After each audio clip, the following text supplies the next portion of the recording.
விழுப்புரம் மாவட்டம் திருவெண்ணைநல்லூர் வட்டாட்சியர் அலுவலகத்தில் 1432ஆம் பசலி ஆண்டிற்கான வருவாய் தீர்மானம் ஜமபந்தி நிறைவு விழா இன்று நடைபெற்றது.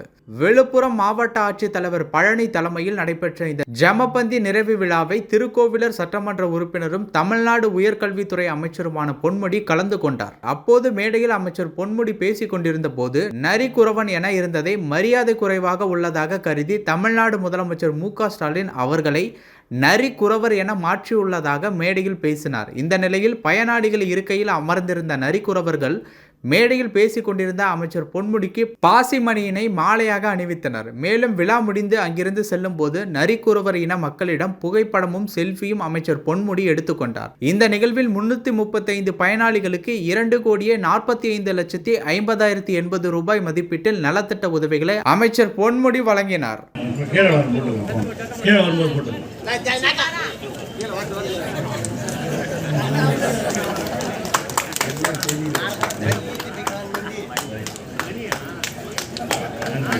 கட்சிக்காக பாடுபடுறது எதுக்காக ஐயா?